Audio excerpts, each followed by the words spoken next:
Si estoy escuchando a mi profesor atrás de la pantalla, pues seguramente, lógicamente, el profesor no va a poder apreciar, no va a poder ver lo que yo estoy viendo, lo que yo estoy haciendo, pero entonces va a implicar un trabajo muy propio, muy personal, de eso que yo debo realizar en ese momento. Aquí tengo unas preguntas, unos cuestionamientos. ¿Cómo vamos a indicar qué lugar quieres ocupar frente a esto? ¿O qué posición, qué lugar quieres asumir frente a este nuevo reto que es la virtualidad para nosotros? ¿Qué se requiere para disponerse a aprender desde la virtualidad? ¿Qué se requiere por parte del estudiante? ¿Qué se requiere por parte del docente? Entonces, esto es un conjunto de actores, como lo referenciaba inicialmente, donde no solamente la responsabilidad está en el docente, no solamente la responsabilidad está en el estudiante, sino que cobramos valor todos esos actores, pero ahora vamos a estar mediados o vamos a estar sujetos a una pantalla que cobra vida en este momento. ¿Sí? Anteriormente la pantalla resulta inanimada, pero en este momento va a cobrar un significado diferente porque va a ser ese elemento mediador entre el docente y el estudiante que está al otro lado. Entonces, ¿cómo se quieren posicionar ustedes frente a esto? Cuéntenme y quiero escucharlos un poco, dos, tres personas que a partir de este proceso que viene más o menos de hace 3 semanas, 30 días, ya 32 días creo, ¿cómo está organizando su momento de estudio? ¿Qué está haciendo? ¿Cómo se dispone para aprender desde la virtualidad? Háblenme de las cosas que encuentran positivas, de las cosas que de pronto no encuentran como una desventaja. Quiero escucharlos.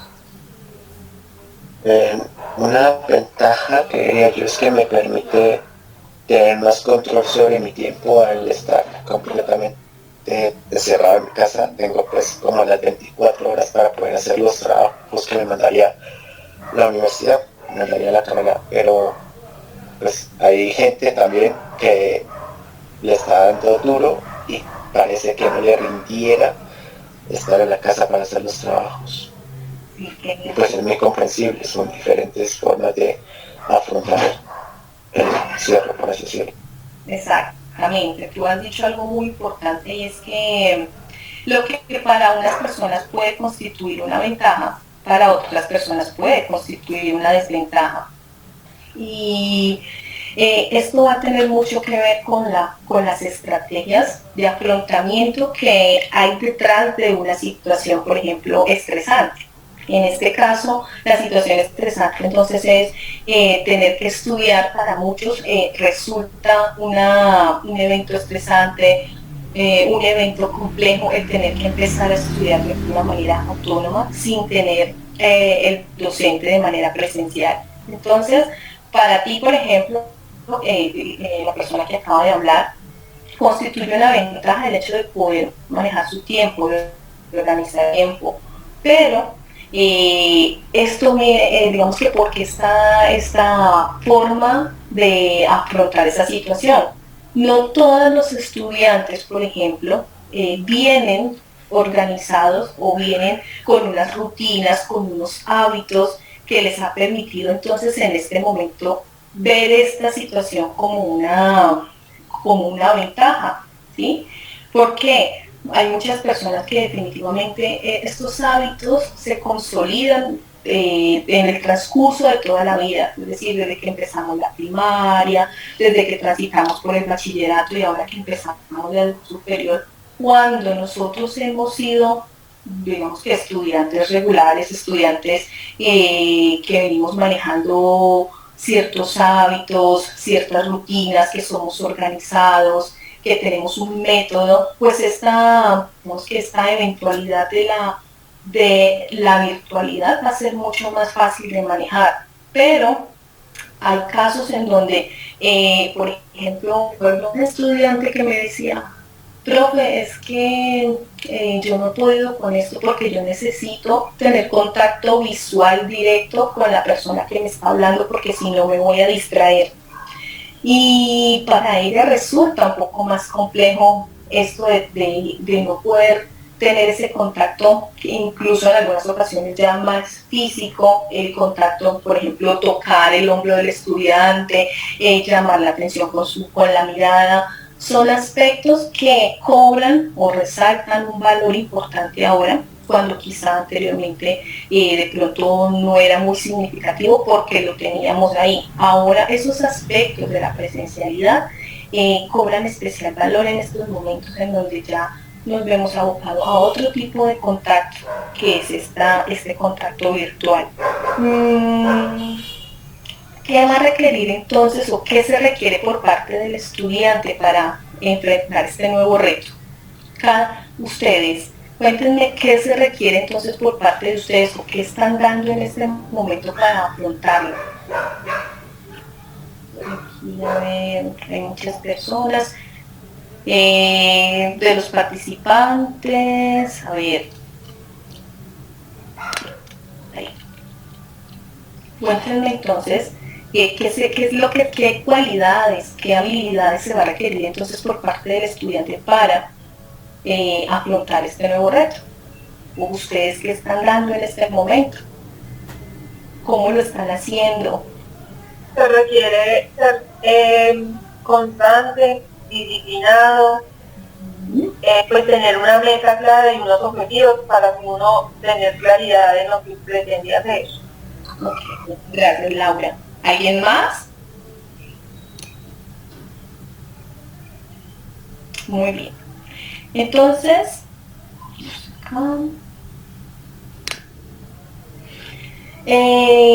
definitivamente no estábamos preparados para esto, ni emocional ni cognitivamente estábamos preparados para asumirlo. Pero esto ahora, ¿qué implica? Hay un aspecto muy importante que es la zona de confort. Entonces está relacionado con todo aquello que conocemos, con todo aquello que identificamos como seguro. Entonces, ¿qué va a implicar poder salir de esa zona de confort? ¿Qué es la zona de confort? ¿Qué implica salir de la zona de confort? Entonces, primero, pues tenemos que entender que desde una perspectiva evolutiva observamos las cosas familiares como un hábito más seguro, nos sentimos más atraídos por lo conocido, ¿sí? Desde esa perspectiva, pues salir de esa zona de confort es mucho más complejo porque nos da temor, nos da pánico entrar en terrenos que quizás no son muy conocidos para nosotros, que nos generan desconfianza. ¿Por qué? Porque no sabemos cómo actuar en ese contexto. Entonces, esa zona de confort inicialmente es ese lugar mental en el que nosotros estamos a gusto, en el que como estamos tan a gusto, entonces no pensamos cambiar por nada en nuestras vidas. Esta zona de confort de nosotros, ¿dónde estaba en el momento del aprendizaje? Pues estaba en nuestro salón de clase, estaba en nuestra universidad, estaba ahí en nuestro asiento, con nuestros compañeros, con nuestros profesores, pero luego nos vemos abocados a otra condición que nos obliga a salir casi que obligados, prácticamente obligados de esa zona de confort, y empieza a aparecer algo importante. Entonces, una forma de identificarla es a partir de esos niveles de ansiedad, ¿sí? Es decir, que las actividades cotidianas a las que estamos acostumbrados son las que generalmente nos hacen sentir más tranquilos. Aquello que de nuestra rutina o de nuestros hábitos puede generar en nosotros esto, ansiedad y temor. ¿Y la ansiedad qué es? Pues digamos que inicialmente tendríamos que hablar de que la ansiedad finalmente es un mecanismo que es defensivo, es un mecanismo que nos permite adaptarnos, es decir, que cuando nosotros nos vemos enfrentados a algo que no sabemos, qué va a pasar, qué va a suceder, cómo lo vamos a enfrentar. Entonces experimentamos esos niveles de ansiedad porque en este momento esta situación para nosotros resulta amenazante.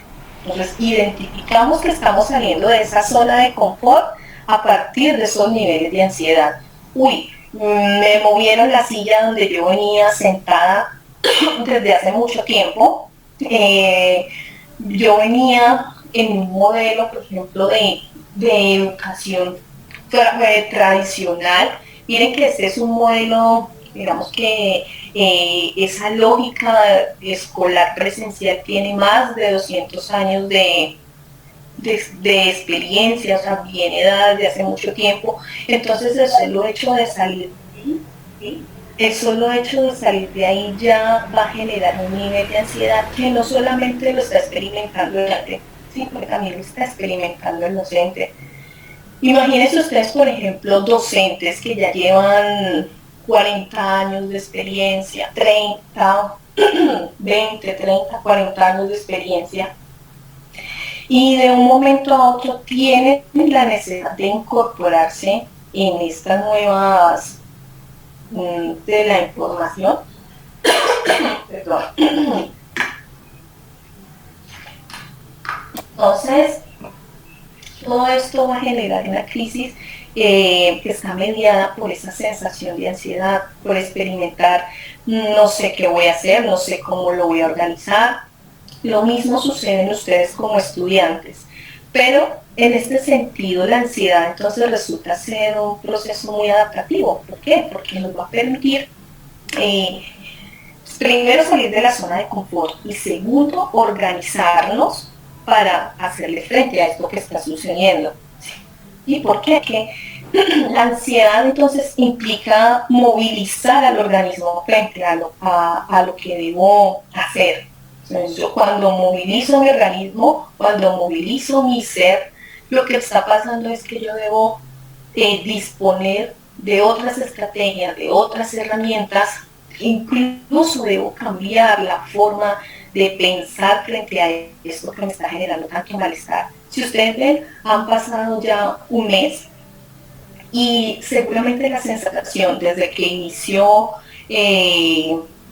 inicia esta cuarentena, desde que inicia la educación mediada por la virtualidad al día de hoy, seguramente sus emociones, sus percepciones frente a ese mismo proceso ha ido cambiando. Quizá el nivel de ansiedad que experimentó allá ese 19 de abril, hoy ha disminuido un poco o quizás se ha incrementado. Pero ¿de qué va a depender eso? Pues va a depender de la forma en la que usted esté afrontando, de la forma en que su organismo se adapte frente a esta nueva necesidad, frente a esta nueva forma de aprender. Y esto básicamente nos invita a eso, a que sí o sí, quizá para unos va a ser más fácil, para otros va a ser más difícil, tendremos que organizarnos, tendremos que organizar nuestro pensamiento, porque recuerden que la ansiedad o esos niveles de ansiedad que se expresan de una manera física, de una manera fisiológica, están dados desde dónde, vienen desde nuestro pensamiento, ¿sí? Cuando yo logro organizar mis ideas, cuando yo logro establecer, entonces aquí sí es importante ese hábito que me va a permitir mantener mi proceso de aprendizaje y dar respuesta a ese proceso de aprendizaje. En esa medida voy a empezar a organizarme y en esa medida voy a empezar a disminuir esos niveles de ansiedad que me está generando salir de mi zona de confort, salir de mi zona conocida. Ese comportamiento entonces, derivado de esta zona de confort, digamos que ese comportamiento que se deriva de esa posición se instala de una manera, en la manera de nuestro proceder y muchas veces no nos planteamos ni siquiera la forma de cambiarlo, de mejorarlo, sino que simplemente, ¿por qué? Pues porque nos sentimos en esa manera de actuar, en esa manera de hacer. Esta seguridad a menudo es vivida tanto por los estudiantes como por los docentes. Y cuando eso sucede, lo que ocurre es que el aprendizaje se dificulta, ya que no parece que estemos dispuestos a enfrentarnos con esas inseguridades, con esas incertidumbres que nos plantea el hacer frente a lo desconocido. ¿Cuál es el reto entonces? Para nosotros, para ustedes como estudiantes, para nosotros como docentes, ese reto es salir de esa zona de confort hacia esa zona de aprendizaje. ¿Sí? Anteriormente nosotros veníamos aprendiendo, claro está, pero estábamos ahí en la zona de confort, seguíamos aprendiendo, pero estábamos ahí. Pero ahora el reto es mucho más amplio porque tenemos que salir de esa zona conocida para entrar en una nueva zona de aprendizaje. Entonces tenemos que empezar a atrevernos a hacer las cosas de otra manera, aprender en otros contextos, que sería en este caso la virtualidad, con otros lenguajes. ¿Y eso qué significa? Miren, muchas veces aquí coloco la palabra zona de pánico. ¿Eso qué quiere decir? Generalmente nosotros estamos rodeados de muchos seres humanos y todos, o en nuestra gran mayoría, estamos tan acostumbrados a estar ahí en esa zona de tranquilidad, en esa zona cómoda que conocemos, que ante cualquier cambio o ante cualquier situación nos situamos en esa zona de pánico y entonces las personas empiezan a advertirnos sobre todo lo peligroso, sobre todo lo malo, sobre todos los problemas que implica transitar hacia esa zona de aprendizaje. Es como si nosotros decidimos, por ejemplo, empezar a escuchar, nosotros escuchamos los discursos del compañero, escuchamos los discursos del profesor, escuchamos los discursos que en la familia, mi compañero que estudia en otra universidad, mi mamá que me dice, no, pero ¿cómo así? Es que estamos pagando tanta plata y resulta que usted va a tener una clase virtual y eso no es lo mismo. Entonces, eso implica estar en una zona de pánico precisamente. ¿Por qué? Porque siempre estamos aludiendo a todo eso malo, a todo eso que puede generar incertidumbre, y es eso aquello que implica transitar hacia esa zona de aprendizaje, como si no existieran otras formas u otras maneras de aprender u otras maneras de enseñar. Justamente, por ejemplo, cuando nosotros queremos entrar en esa zona de aprendizaje y cuestionar nuestra zona de confort, entonces aparecen personas, individuos, nosotros mismos vamos a vivir esa tensión entre lo que es quedarse en ese lugar de tranquilidad o empezar a conocer aquello que es nuevo, empezar a descubrir, pero que finalmente nos da miedo. ¿Por qué nos da miedo? Porque nos inquieta, porque no sabemos si vamos a aprender de esta manera, no sabemos si esto nuevo que se nos plantea lo podemos tener la competencia para hacerlo, o si sabremos no vernos en ese camino que estamos por iniciar o por empezar a transitar. Entonces todos esos elementos son los que nos sitúan en esa zona de pánico, en esa zona que cada uno de nosotros decidirá si asumirá de una manera muy personal y decidirá cuál será la posición que voy a tomar frente a esto que está pasando. Bueno, ¿qué pasa entonces? Estamos en esa zona de pánico y empiezan a surgir las resistencias, que es lo que está sucediendo en este momento. Esas resistencias son básicamente esas conductas y esas actitudes de rechazo u oposición frente a esto que está sucediendo. Cuéntenme algunas de las resistencias que ustedes han tenido. O sea, las resistencias básicamente son eso, esas conductas o esas actitudes de rechazo frente a aquello que es desconocido para nosotros, que en este caso es entrar en este ámbito de la virtualidad. ¿Cuáles han sido sus principales resistencias? ¿Alguno que mencione alguna? Pues yo creo que lo más difícil ha sido, digamos, en los que estamos ya como en la parte práctica, que por más de que uno quiera, uno no va a poder ver una rotación pues que es práctica de manera virtual. Por más de que uno quiera adaptarse, ponerse en los zapatos de los profesores, porque pues uno sabe y muchas veces uno vivía que ni siquiera sabían pues prender un video bien, entonces es difícil ahora pues todo esto que les tocó, pero hay cosas que uno vive como, pues en mi caso era como la rotación que yo siempre había querido y eso, y es una rotación que usted de ninguna manera va a poder aprender virtual, lo mismo que podría aprender presencial, que le dijera al médico cómo hacer esto, lo otro con el paciente, porque hay cosas que simplemente no se puede. Entonces yo creo que esa ha sido una de mis mayores resistencias, pues saber que hay cosas que necesito presenciales y que no me las pueden ofrecer. Sí, Sara, efectivamente, y es totalmente comprensible y creo que a todos nos ha pasado. A todos los estudiantes que están en procesos de práctica, efectivamente ha sido muy complicado. Mira que tú me haces acordar de algo. Yo soy asesora de práctica, pero en este caso pues de psicología, del programa de psicología. Entonces, lo que tú mencionas me recuerda mucho también a mis estudiantes y las vivencias de mis estudiantes también cuando decían, pero es que cómo es posible que yo voy a poder atender a un paciente si apenas estoy empezando mi proceso de práctica, no he tenido un contacto presencial y ya me exigen que debo tener un contacto virtual. Bueno, valga la aclaración de que es distinto la presencialidad exigida, por ejemplo, en el campo de la medicina es diferente al campo de la psicología, pero la resistencia viene a ser la misma porque está plasmada desde dónde, desde la expectativa que yo tengo frente a este proceso. Ustedes se vienen formando desde hace mucho tiempo y lo primero que desean es entrar en ese contacto directo con el paciente y, bueno, hacer las rotaciones que tú estás mencionando.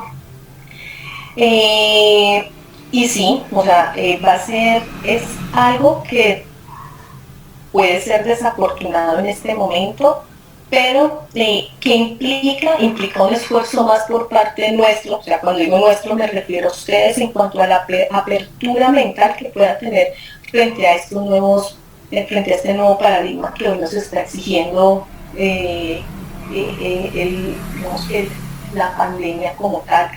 Entonces, pensando en términos de la temporalidad, ¿sí? O sea, de que esto va a pasar, porque es que aún cuando existan, o sea, todas las razones que seguramente son muy válidas y nunca se va a desconocer ni se va a invalidar esas razones que ustedes, por ejemplo, tienen, tú que me dices, no, yo estoy ya en los últimos semestres y yo quería hacer esa rotación y lógicamente no la puedo hacer,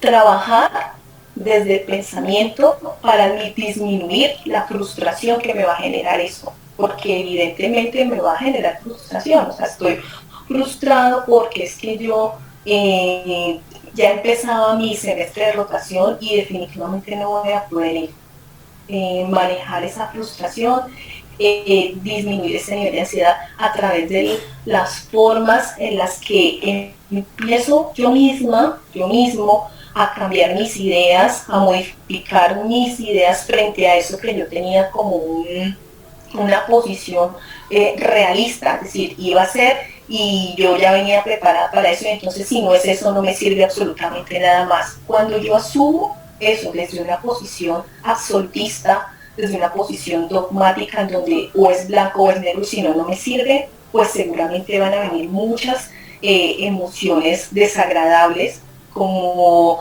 la desesperanza, como es que yo ya no voy a aprender igual, es que esta era mi oportunidad y me la voy a perder.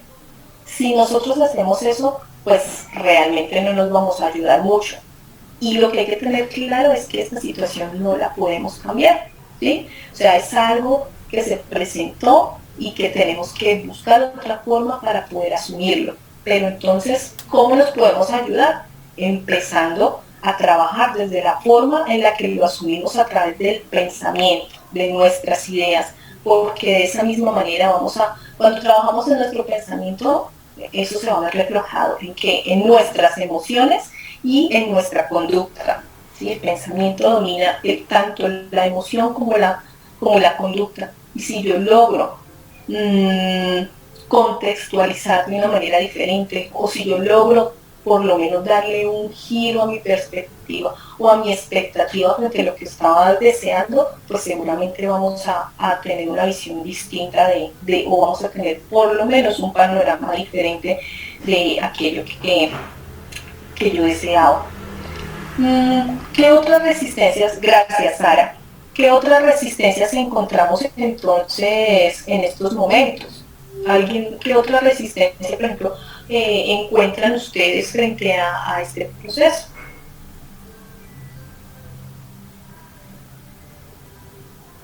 ¿Alguien más? No, por ejemplo, en mi caso, hablamos, por ejemplo, del caso de el horario en sí, mantener el foco. Pues cuando se estaba estudiando era mucho más sencillo, entre comillas, mantener un horario de 9 horas en la universidad, ¿cierto? En la que no está rodeado de compañeros, en la que uno puede salir y hacer otra cosa, a mantener en la casa y no puede mantener esa misma cantidad horaria, ¿cierto? Entonces también se ha disminuido, digamos así, que la cantidad de estudio que uno podría tener en la universidad, en la casa. Sí, claro. Y es como digamos que también viene dado por lo que venimos hablando, por esa costumbre o esos hábitos que ya habíamos establecido. Es que era mucho más fácil estar en la universidad, es un espacio más amplio, aquí estoy con mis compañeros quienes además puedo compartir muchas de mis prácticas, muchos de mis conceptos, podemos interactuar respecto a eso.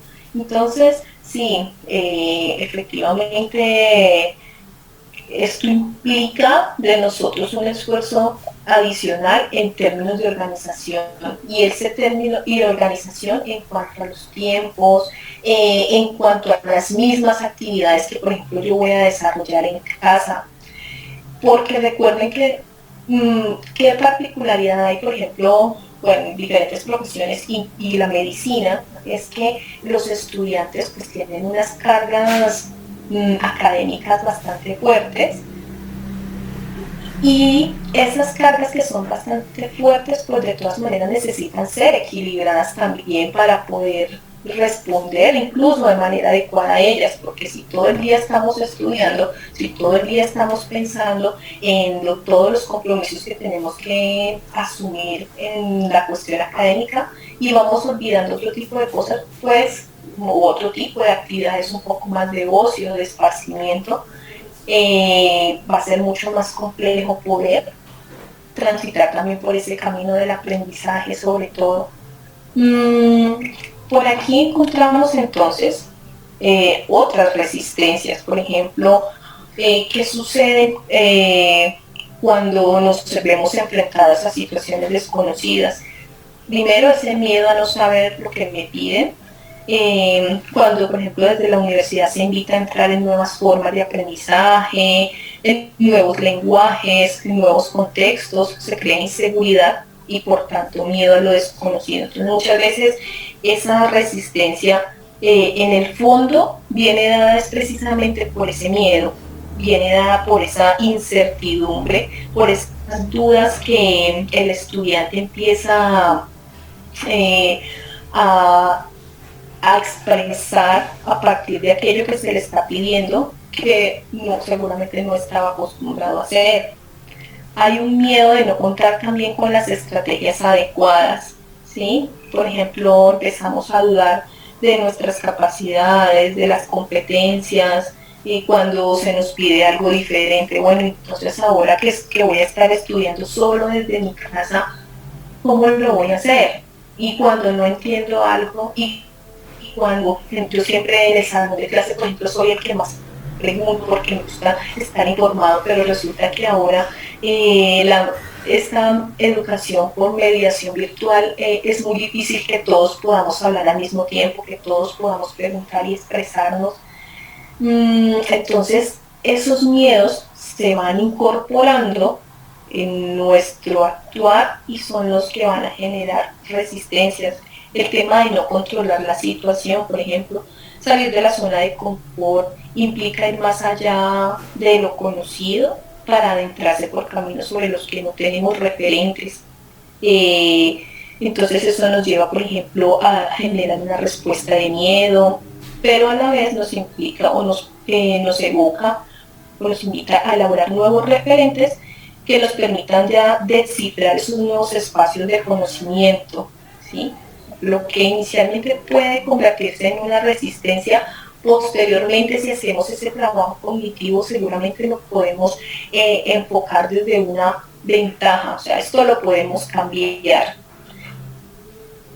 Que por aquí lo han mencionado algunos, creer que se invertirá más tiempo porque es algo nuevo. Entonces, esa sensación de lo que conocemos y controlamos simplifica el tiempo de dedicación a lo que se está ejecutando. Es decir, anteriormente cuando todo era muy presencial, nosotros digamos que de cierta manera controlábamos también ese tiempo, porque conocíamos cuáles eran los horarios, conocíamos qué se debía hacer en cada espacio, pero entonces ahora esa sensación de que el tiempo se pierde, por ejemplo, porque tenemos más dudas, porque desconocemos a veces la secuencia del aprendizaje, porque hemos estado que empezar a trabajar desde unas plataformas que a veces no conocemos.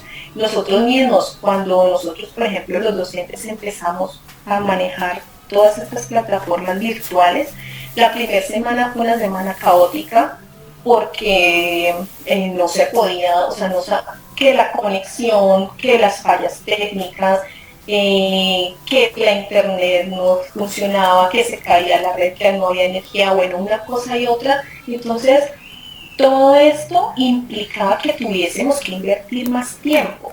De hecho, por ejemplo, en el grupo docente existe la noción de que sí, efectivamente, la clase presencial y se invierte menos tiempo que cuando se prepara una clase de tipo virtual. Y entonces todo esto pues nos va a generar incertidumbre, nos genera desorientación, porque estamos acostumbrados los estudiantes, por ejemplo, a un itinerario de aprendizaje fijo, y cuando se presentan entonces esos diferentes itinerarios, se crea o se puede crear un sentido de desorientación. Y tenemos acá finalmente esas creencias limitadoras. Esas creencias limitadoras, digamos que parten de lo que yo les mencionaba, de ese pensamiento dogmático e inflexible. O sea, yo decido desde dónde posicionarme.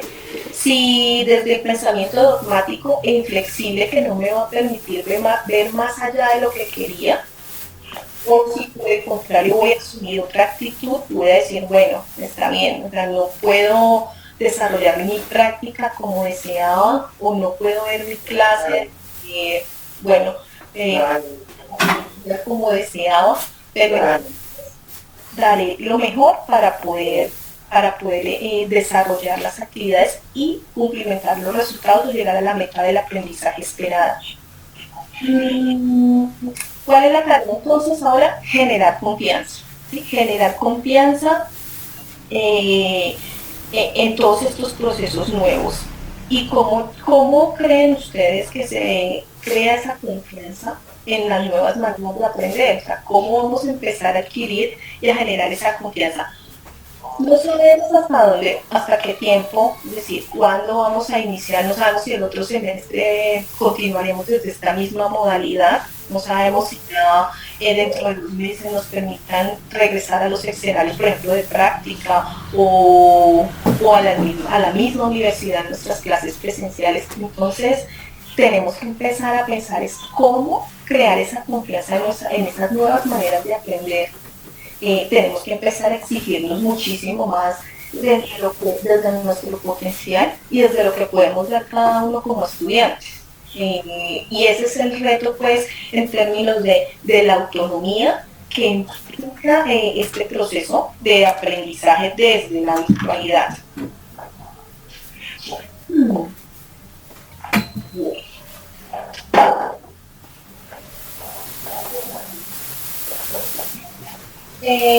Aquí vamos a términos importantes que tienen que ver, que son los hábitos de estudio y las estrategias, por eso lo subrayo en negro, lo resalto, el término, hábitos de estudio, estrategias de aprendizaje para el desarrollo de la autonomía. ¿Por qué es tan importante o qué entendemos, por ejemplo, por esos hábitos de estudio? ¿Qué serán los hábitos de estudio?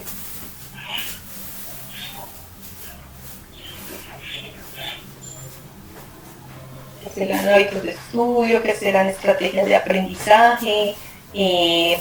Bueno, de la autonomía hemos venido como conversando un poquito más, pero entonces, ¿qué serán esos hábitos de estudio? ¿No? Bueno, pues yo creo que los hábitos de estudio son como las habilidades que uno ha adquirido durante esta rutina de, pues, que uno emplea para estudiar, y las estrategias pues son esos mismos métodos que uno tiene para adquirir el aprendizaje. Gracias, Alejandra. Sí, efectivamente, cuando hablamos de hábitos de estudio nos vamos a referir o son esas formas que pueden ser, o esas conductas que se adquieren desde los primeros años de la escolaridad. Entonces miren que no forjó su hábito de estudio desde antes, le va a costar más difícil, perdón, le va a costar un poco más de trabajo, o se le va a dificultar un poco porque no ha logrado establecer un hábito de estudio. Entonces son esas conductas que se adquieren desde la primera época o los primeros años de escolaridad, y esas conductas o esos hábitos pueden ser acertados o inapropiados y van a incidir necesariamente directamente en lo que es el éxito académico. Entonces, esos hábitos pueden ser acertados o pueden ser inapropiados, porque muchas veces nuestro hábito, por ejemplo, es me siento en el comedor a estudiar, pero entonces también estoy aquí al lado comiendo, o me siento frente al televisor, estoy viendo la televisión, pero no estoy enfocada en este momento, o no tengo el foco puesto en clase que estoy viendo. Entonces miren cómo los hábitos pueden ser tanto acertados como inapropiados, y de la manera en que nosotros asumamos esos hábitos pues va a incidir de una manera efectiva o no en el éxito académico que cada uno de nosotros, cada uno de ustedes pueda tener. Y por ejemplo podemos entender también ese hábito como esa forma en que el estudiante asume el compromiso frente a las actividades del estudio, de esa forma como se enfoca la responsabilidad de aprender, en cómo asume diferentes estrategias cognitivas para lograr ese conocimiento, ¿sí? Y si nosotros hablamos entonces de las estrategias, entonces nos vamos vamos a enfocarnos un poco más en ese proceso que emplea el estudiante para adherir el conocimiento, es decir, cómo hace el estudiante para que eso que está transmitiendo, para que eso que le están transmitiendo a través de la pantalla, pueda adherirlo a él, pueda adherir ese conocimiento. Entonces para eso él realiza un trabajo de orden cognitivo que le va a permitir ese procesamiento de la información con el ánimo de alcanzar esas metas académicas. Entonces cuando estamos hablando de estrategias de aprendizaje, también estamos hablando de eso. ¿Cómo hago yo como estudiante para incorporar ese conocimiento y para procesar esa información, que seguramente es lo que a veces más cuesta a través de estos medios de la virtualidad? Como por ejemplo en una clase donde hacíamos un laboratorio, íbamos al hospital simulado, podíamos ver, sí, al laboratorio en este caso, que es donde ustedes van a hacer esas prácticas, por ejemplo, cómo yo voy a poder digerir ahora esta información que me está llegando por otro medio distinto al que ya conocía, cómo voy a procesar esa información. Y miren que eso implica un procesamiento altamente cognitivo, es decir, está relacionado con ese proceso esos procesos psicológicos superiores de cómo procesar información, de cómo establecer comparaciones, de cómo hacer análisis, de cómo hacer categorías. Todo eso me implica a mí una demanda adicional para poder procesar de otra forma la información que ya no puedo hacer desde una manera presencial donde podía ir a un laboratorio. Entonces esos hábitos y esas estrategias son importantes para el desarrollo de esa autonomía en la educación virtual. Por aquí tenemos algo importante, y es que realmente la educación virtual no es nueva, ¿sí? Es un tipo de mediación que es relativamente joven, pero en nuestro país y de hecho en Europa, en Estados Unidos, pues se viene manejando desde hace muchísimo tiempo. Nosotros acá también tenemos carreras virtuales, pero a nosotros, o sea, en este contexto aquí de los que estamos aquí presentes, es nueva en el sentido de que no habíamos tenido que ver, por ejemplo, las materias específicas de cada una de las carreras que estamos estudiando, no las habíamos tenido que ver desde esa mediación virtual. Quizás ya algunos de ustedes, creo que ya, por ejemplo, en la universidad ya se había empezado a incorporar algunas materias de manera virtual, pero no eran materias básicas como las que ahora sí estamos viendo en cada una de las carreras.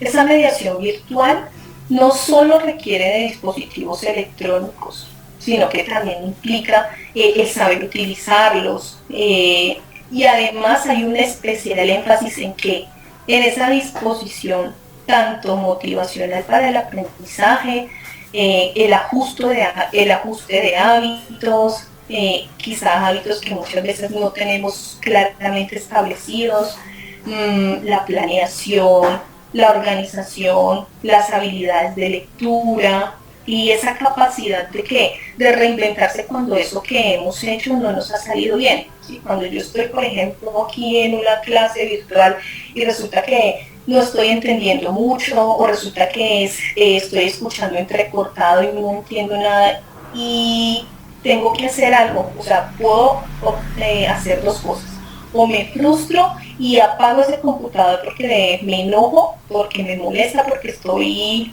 lleno de ira, porque es que necesariamente yo no tenía que estar en este momento, sino que yo tenía que estar en mi universidad estudiando, o reinvento mi forma de responder a eso y digo, no, bueno, tengo que, estoy molesta, pero entonces como no pude ver mi clase como quería, porque hubo una falla técnica, entonces voy a preguntarle a un compañero, o me voy a dirigir al profesor directamente, o voy a solicitar una asesoría virtual individual con el profesor si es posible, ¿sí? Es como mirar las posibilidades en medio, o mirar ese abanico de posibilidades que podemos tener en estos espacios, que además implican flexibilidad no solamente de parte de ustedes, sino también de parte del docente, ¿sí?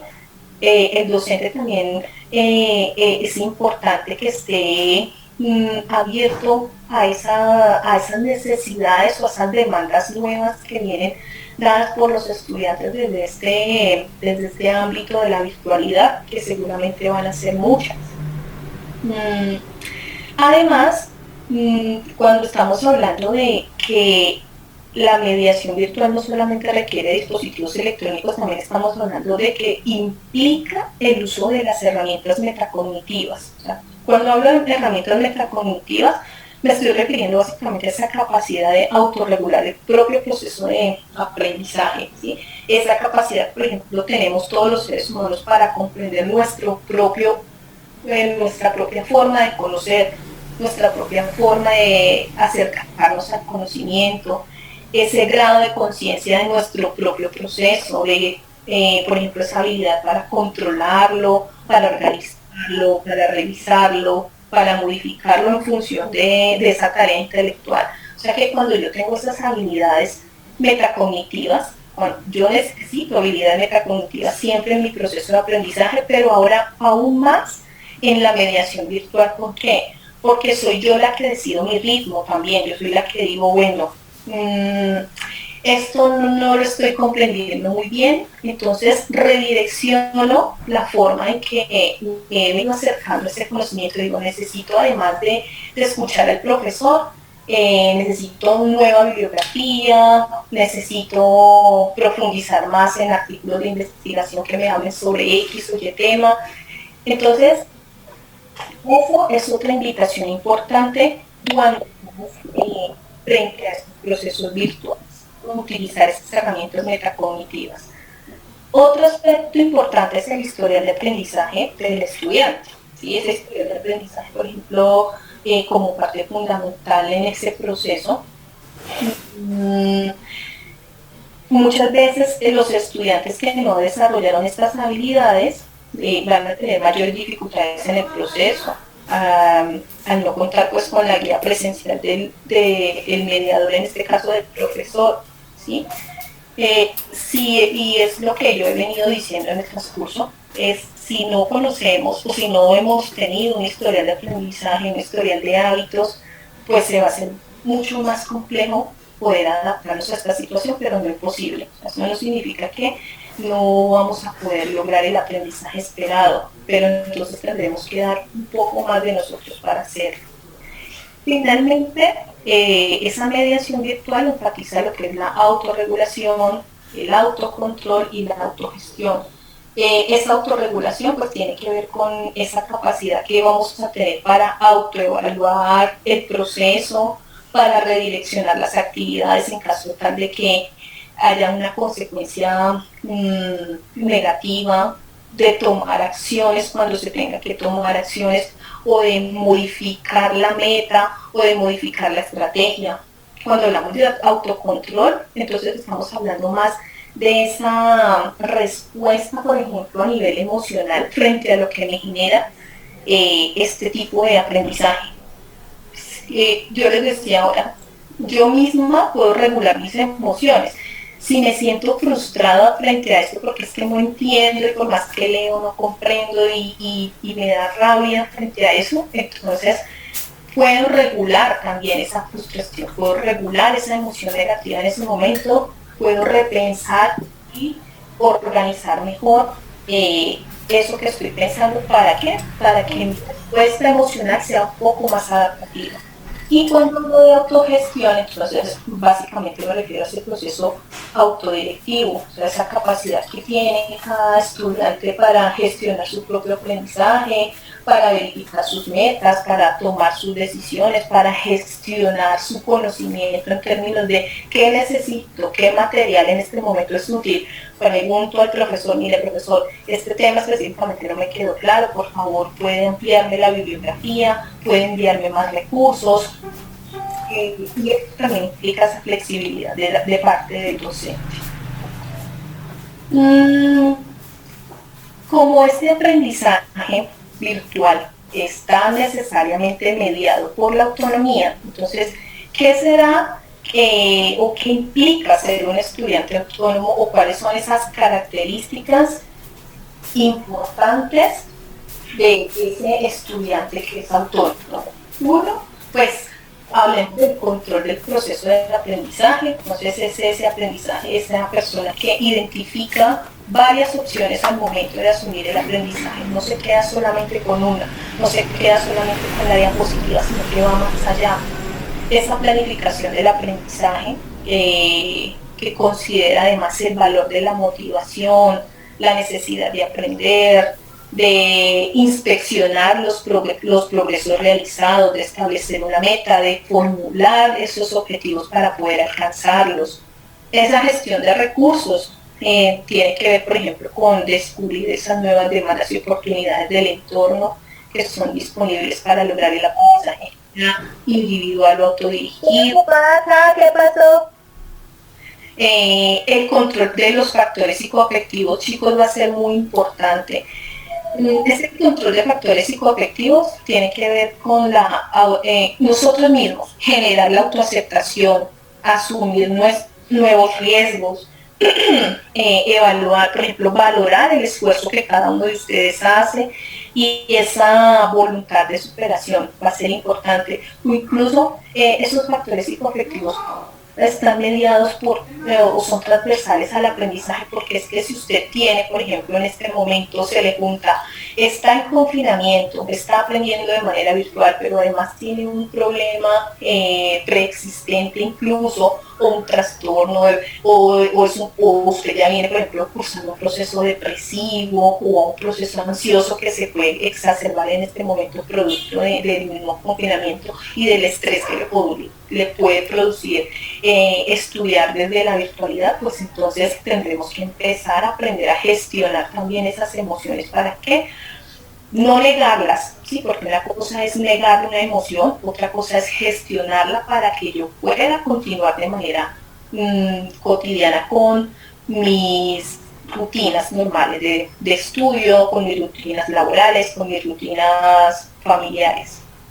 La cooperación con el grupo es un factor muy importante en el estudiante autónomo y tiene que ver con eso, con esa forma de relacionarnos con el otro, buscar ese otro que busca la misma finalidad, por ejemplo, para intercambiar praxis, emociones, puntos de vista. Entonces, usted ya no está con sus compañeros físicamente, pero usted tiene unos grupos de WhatsApp, usted puede encontrarse, puede armar grupos de estudio virtuales. Entonces, bueno, hablemos hoy, vamos a armar un grupo de estudio de la clase de patología y vamos a trabajar tal tema. Entonces, esa estrategia favorece mucho ese aprendizaje y además implica una característica importante del estudiante como un ser autónomo.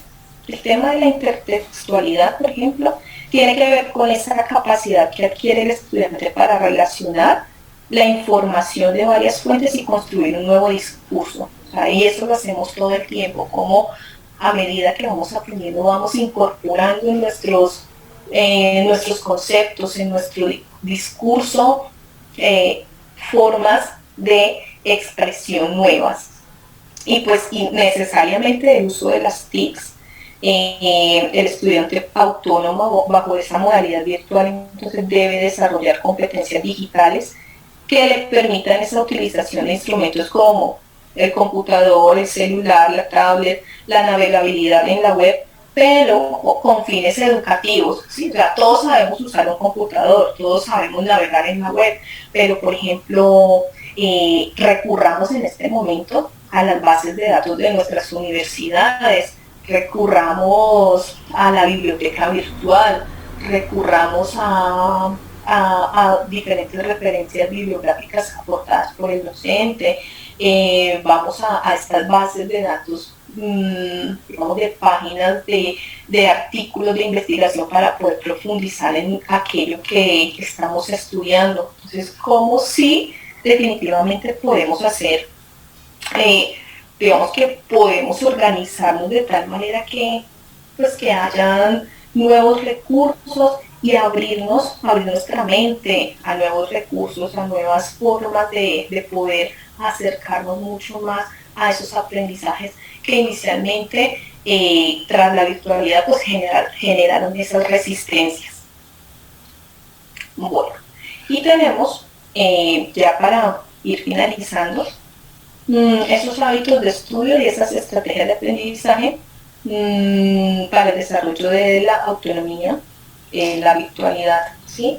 Tenemos entonces aquí 3 elementos que van a ser importantes dentro de esos hábitos que se identifican. Miren, estuve leyendo mucho sobre hábitos de estudio, como les decía al inicio. No es el interés en este momento centrarnos en los hábitos, porque cualquiera de nosotros puede ir a leer sobre hábitos de estudio. Lo importante aquí es que estos hábitos, de acuerdo a muchas investigaciones, se identifican en los estudiantes universitarios como indicadores de mejor éxito tras la modalidad virtual. Entonces, importante la organización del tiempo, ¿sí? Organizar el tiempo permite que el estudiante programe sus actividades diarias, sus actividades semanales, sus actividades semestrales, que disponga de franjas horarias, por ejemplo, para acceder a la información,